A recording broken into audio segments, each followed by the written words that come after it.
Hello. Welcome back to The Closet, Rambling in a Closet podcast. This is Kyle, the second insert of the second season. The first episode, I asked the question, but as I'm recording this one, I haven't yet released the first one, so I'm going to go a little bit forward before you hopefully have answered the question from the first episode. And what I asked is, should I talk about the good news or the bad news? And so I am going to talk about a good thing here, the good news in this episode. And the good news is everything is your fault.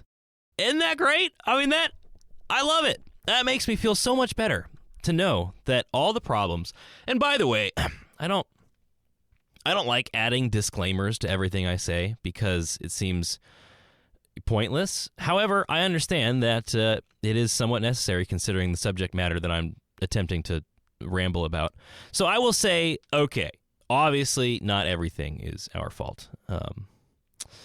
But let's have some fun here. Let's just pick apart like the normal day-to-day problems that we have, or the obstacles we have to get over, or the mountains we have to climb, or the holes that we get dug in. I think the majority of everything, all that is all our own faults. For instance, and I'll make a quick example before I start expounding on this thought, depression. You know, I have known quite a few individuals who have said that they are either depressed or they have depression.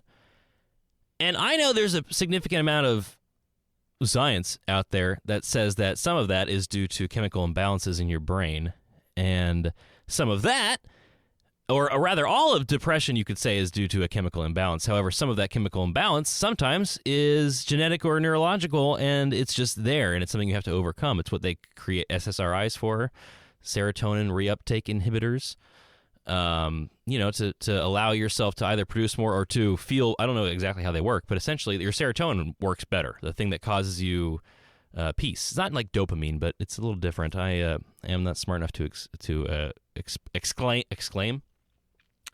it too well without sounding silly. But it's a good thing to have serotonin going through at a natural, good dosage through your brain. And there's been a couple blurbs out there on the interwebs from some podcasts I've listened to, and I haven't done a lot of research into this, so I don't want to speak about it too much.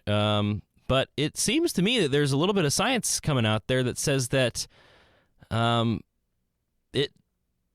there's a lot you can do about depression besides taking drugs.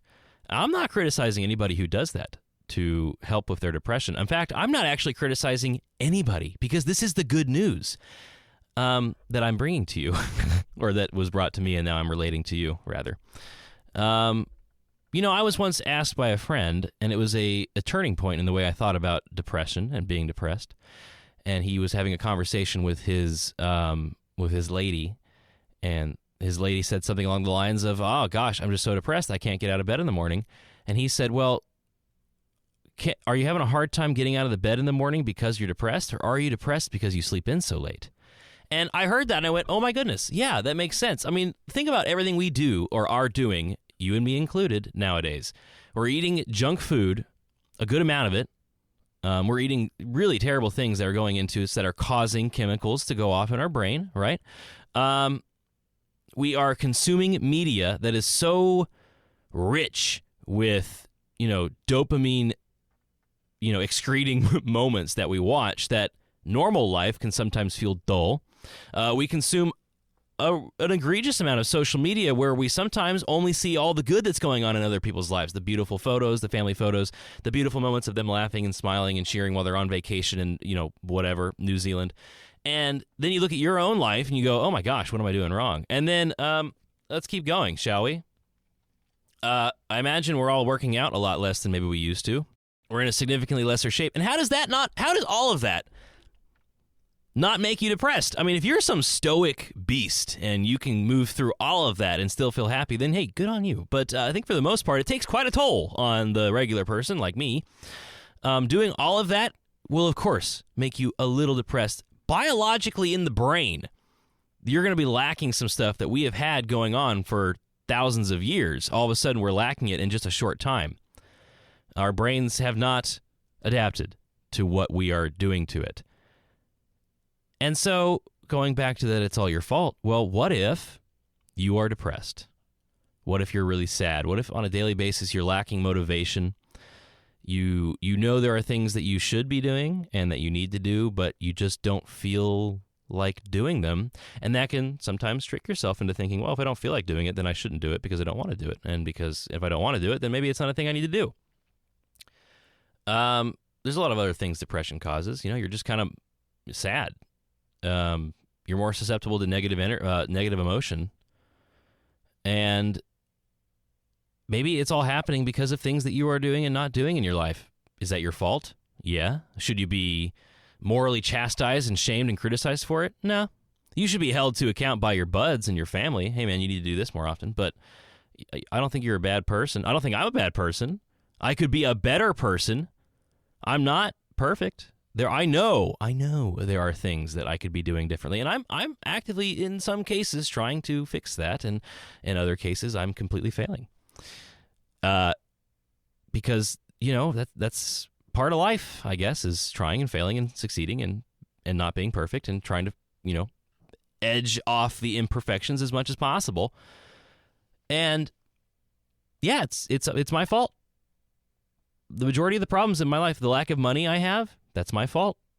There are probably, most likely, definitely things I could be doing that would make me more money.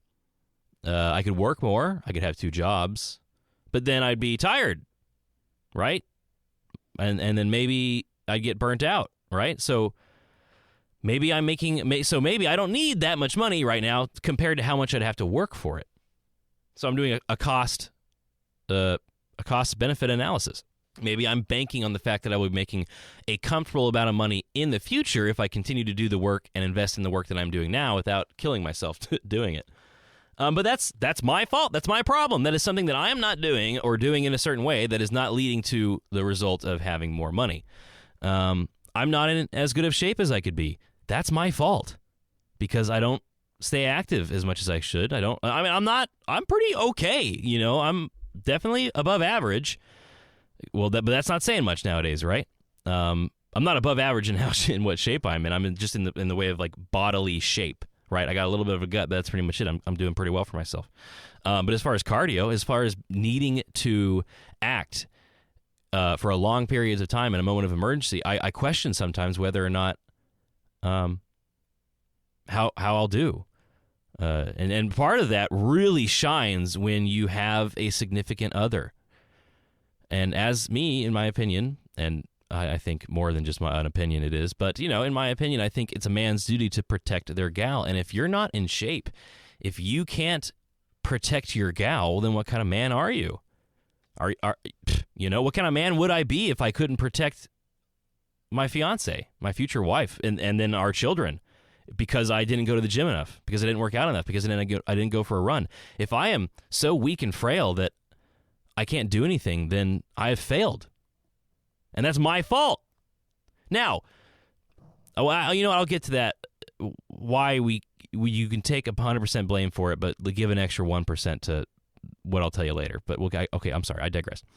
What's another thing that's my fault? Let's see. Oh yeah, some of the reasons I feel cloudy brain sometimes and sleepy and not enough energy and I'm lacking motivation. Probably it's because of the food I'm eating. It's not very rich in all the good stuff, right? It's cheap, mass-produced, low-nutrient food, and it's not giving me much. And so, of course, I go through the day kind of, slow and tired and foggy. I don't have any fuel. Give a car anything other than wonderful gasoline, and it's not going to run as well as the wonderful gasoline, right? All these things are my fault, and they're your fault, too, for not doing it. But why is this good news? Well, it kind of sucks because it involves accepting a certain amount of responsibility over life that no one is telling us we need to have, right? Because we're all being told that we're all perfect the way we are and that we should just do whatever makes us happy. You don't have society telling you these things, which is unfortunate. We're not used to it. Maybe you have good parents or you're in a community that definitely has each other's back and that holds each other's. Now, there's a difference between shaming people. Oh my gosh, you're fat. And that's not helpful. The constructive criticism would be, hey bud, the amount of weight that you have is indicative of a really unhealthy lifestyle. And because I love you and I want to see you thrive forever, as long as possible, here are some things that maybe you and I can do together, or you can start doing by yourself to improve that. Night and day. It'd be really nice to have those voices in our heads sometimes, or at least those voices coming from our friends and family, wouldn't it? Wouldn't it be great? Wouldn't it just be dandy if someone would give you an option on how to fix yourself? Isn't that nice? Wouldn't that be great? The good news about all this being your fault is that you can change it. You don't have to live like this. Life can be better. Not that, again, I don't want to keep adding disclaimers to everything I say, but this is an important one. Obviously, if you compare us to anywhere else in the world, we're doing okay, right? We're doing all right. You know, you're not in Africa. You know, you're not in the Middle East. You're not in worse parts of the world. You are in America. You are doing all right.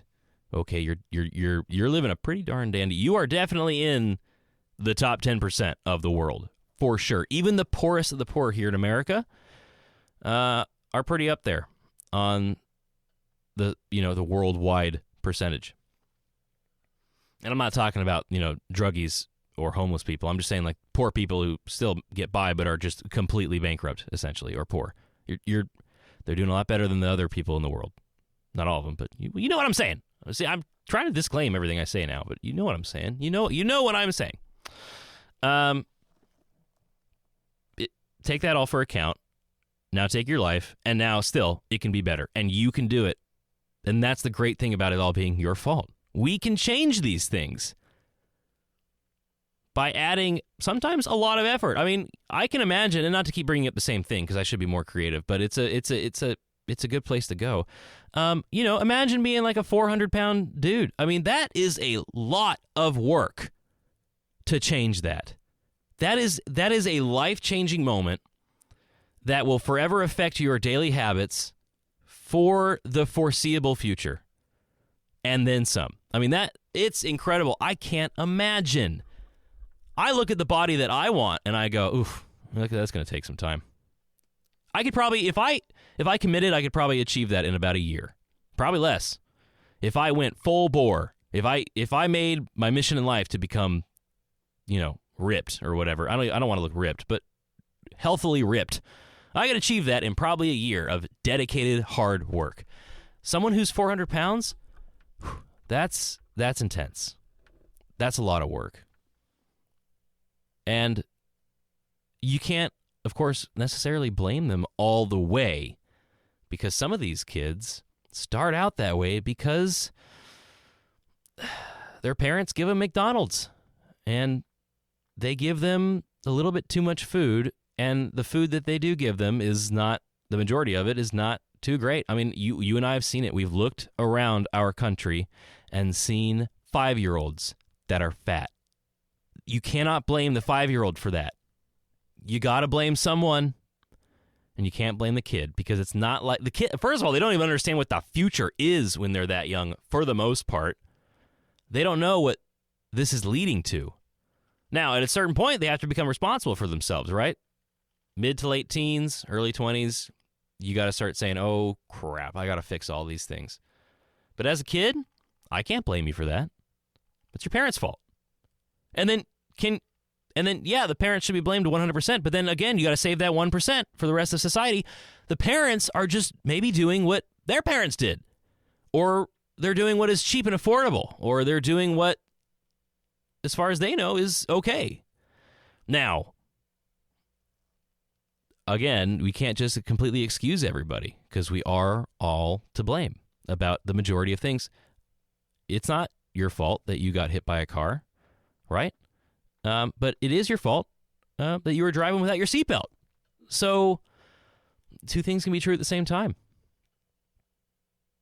Imagine a kid who was never, given motivation or incentive to do well in school, or to learn anything for that matter.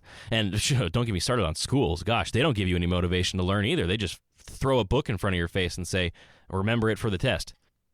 So you have a lot of kids who have absolutely no motivation to learn. And because they also don't need it because they have everything right in front of them. They can access information. They don't need to learn everything, right? You have calculators. You don't need to learn math. You have the internet. You don't need to know history. You have other people who know history, right? You can just listen to them. And because their community didn't promote it, because their family never promoted it, because their school sucks at schooling, you have these kids who get to the point where they're 18 and the lack of basic knowledge is sometimes shocking and unfortunate. Can you blame that kid? Can you blame the 18-year-old? Well, at some point you have to. There is a line that we have to draw where we go, okay, yeah, you got a raw deal, but you can either stay in that part of your life and just continue forward and probably dip down, or you can take responsibility for all the crap that has happened to you up until now and work to change it. And by the way, if that doesn't give you a mission in life, I don't know what would. That's great. We're all set up. Another bit of good news, right? You're all so messed up from your childhood that a good purpose to have for the, your 20s is to fix all that. And then by the time you're 30, that means you can be up and running and you can have high-value jobs and you can be doing all right because you've spent the early 20s fixing yourself and getting small jobs and getting work experience and educating yourself and working out, not being depressed.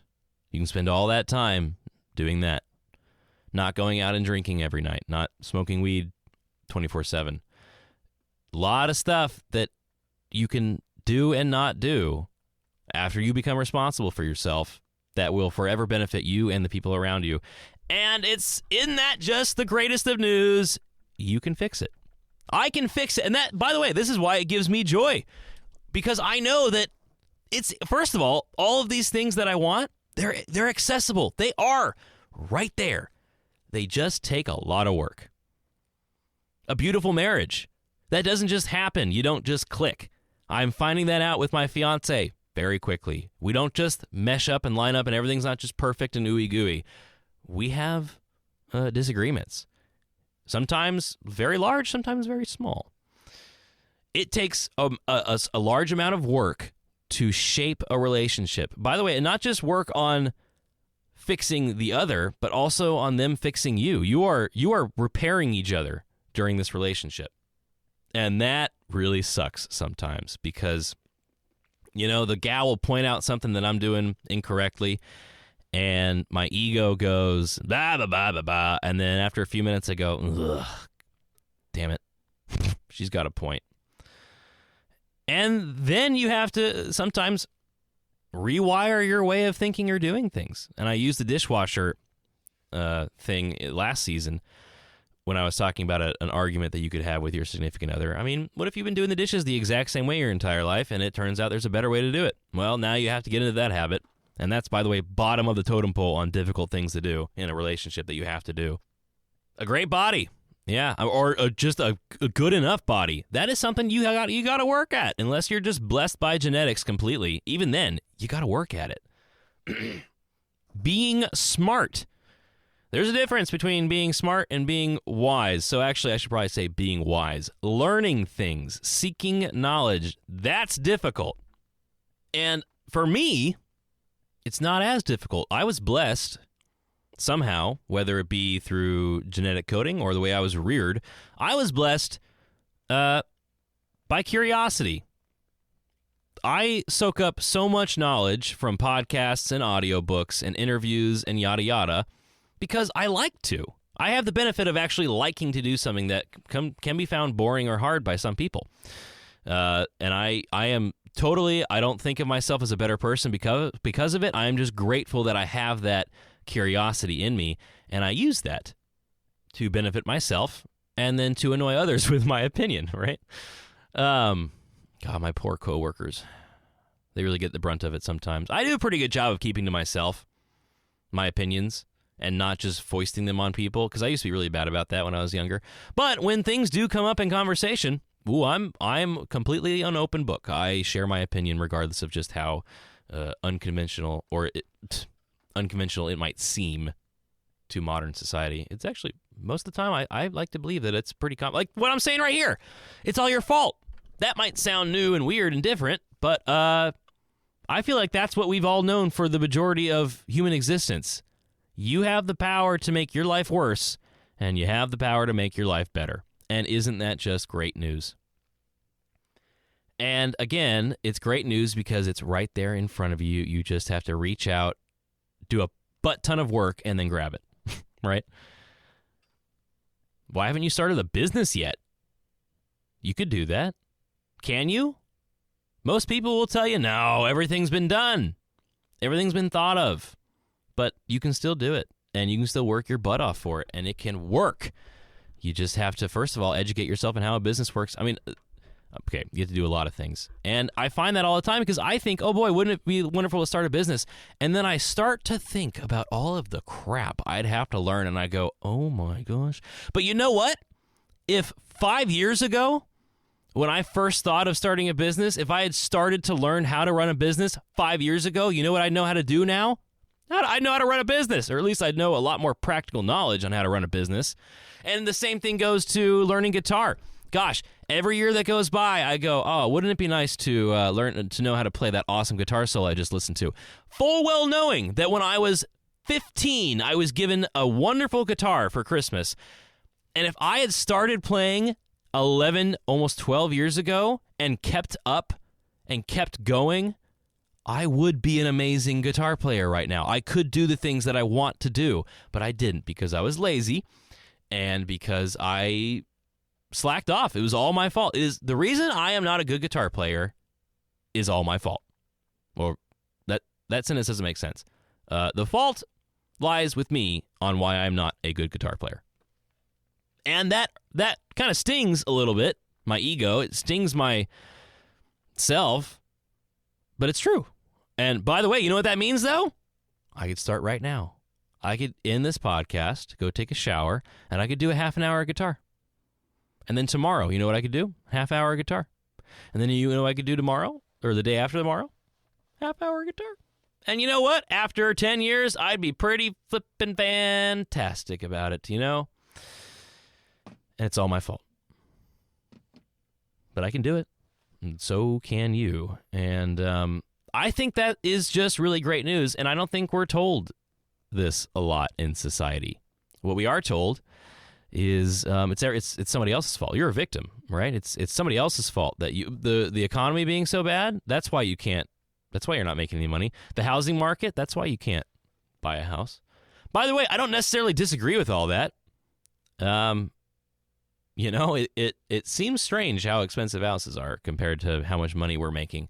That does seem like a problem. But there are things that I could be doing to accomplish that goal. I could be doing other things to make more money to buy a house, but I'm not.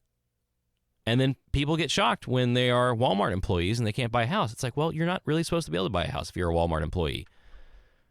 Would it be nice if you could? Sure. But And could you back in the day? Maybe. Things were a little different, though. More people are working now than they were back in the day. There's more money out there. We spend a lot of our money on things we don't need now. We could be saving it up. I mean, imagine. I can only imagine is if I was 16 when I started working, and if I started banking every extra dollar I made that didn't go to my car, and that didn't go to insurance, and that didn't go to gas, and that didn't go to food, if I banked, even the stuff that did go to food, I had parents back then. I didn't have to buy food. I could have banked every dollar and put it away in a savings account. And then up until from when I was 18 until now, I could have banked every dollar that I wasn't using on the necessities. And I could have a pretty penny. But you know what I've done instead? I have blown it. In some ways that I like. I mean, think about it. In this closet right now, I'm probably sitting around $2,000 of equipment. That could be $2,000 in my savings account. But no, it's right here that I'm using to record this podcast. A microphone, an amplifier, my computer, the software I'm using on the computer, all that, right? I have, and I am, you know what? No, I'm not embarrassed to say this, but there is, okay, yeah, of course, there's a slight embarrassment. I have $2,500 of plastic blocks known as Legos in my house. Only one of which are built right now. The rest is in a box because I don't have anywhere to put it. I have $2,500 of Legos, and there's only 1, 2, 3, 4, 5, 6 of them. 3 of them are very big. So we're up to $4,500 in my savings account that I could have right now. Or I could have that in a gold, right? I could have that in an investment that's only going to go up. I could have it in a high interest savings account or a Roth IRA, or I could have it in the stock market. And then I could keep going. I could go on, and I could probably breach $20,000 to $30,000, which, by the way, isn't a house, but it's the down payment for a house to then get a mortgage. If I had played my cards right and better, I'm almost 27. And I could have been doing a lot of things to secure a better future, but you know what? I didn't. And a large part of that is my fault. You could say, well, Kyle, it's not all your fault. You got to blame society. They didn't tell you to do all this stuff. Well, yeah, but I'm not an idiot. I know I spent money on things that I didn't need to spend money on. I know that. I know I should have banked some of that money. I just didn't because I wanted something and I didn't have any self-discipline, and so I got it. And you know what? Here's the thing. I'm still doing all right. I walk in the door and I see my $800 Lego Millennium Falcon, and that gives me joy every single day that I see it. And that would give me more joy than the $800 in my bank account, of course. But if you add everything else up on top of it, is it then worth it? And by the way, I'm not even talking about the, ridiculous amounts of money I've spent on going out to eat when I didn't need to. I mean, that alone might be a down payment for a house, right? All of the food and drink that I've consumed when I didn't need to, my goodness. Who knows what I'd have in my bank account if I didn't do all that up until now? Who knows how good of a guitar player I could be if I just freaking practiced, even a few times a week, not every day, a few times a week. Imagine how good of shape I could be in for my fiance and for myself and for my future kids and for my life if I had been working out since I was 18. Imagine how much more I'd know if I kept reading as more than I am. I've recently discovered audiobooks, so I'm doing a lot better about that than I used to be, but not since I was 18. It's all my fault, but that's okay. The good news is I can change it. Do you agree? I think I made a pretty good case for that, and I don't know about you, but I feel a lot better about it because the bad parts of my life can be fixed. For the most part. Obviously, there are exceptions. That is the last disclaimer of this episode, mostly because it's about to end. But, for the most part, the crap that's going on in your life, you can fix it. And you and I both know it. And isn't that just awesome? I think it's great. I think I'll end on a thought. And that thought is, if we all wanted what's better in our lives, truly, then... And if we all wanted what's best for everybody else's life, truly, and we didn't want to bring people down, we didn't want to give ourselves excuses, we didn't want to make things worse because it made us feel better, if we really just all aimed up, imagine just how wonderful life could be. I'm not even saying it's utopia because there's still going to be terrible things that happen in the world despite all of us aiming up, but imagine if we all did. Imagine if you and me just started sacrificing hedonistic pleasures for future gains at a higher rate than we're doing now. And I know I'm talking to people like my friend who is working in the medical career. He's doing all right for himself. I don't think my brother listens to this. I'm talking to my brother, and he's making fine money. There's other things I'm sure he's slacking on, just like my friend who is in the medical field. But in certain areas of their life, they're doing great. Some of these things don't apply to them because they're doing the right things. They made the right choices and they made the right sacrifices to get to the right point. But they're also slacking in other areas of life. Of course, because we all are. I know I'm talking to people who are doing the right things. But this is a pretty broad statement, and I think it applies to basically everybody. There are so many more things that we could be doing, and that, to me, is just great news, and I think it's a reason to feel happy, if not just a little put down for a second. Okay, thank you for listening to this episode of Rambling in a Closet. I'm going to go take a shower and go to bed. Find me on the Twitter at GKEI2023. Leave a comment. Participate if you like. That would be cool. I can always bounce off of that. It'll be fun. Have you on the podcast or whatever. What else do I normally say? Yeah, thanks for listening. I really appreciate that. And we'll see you next time. Bye-bye.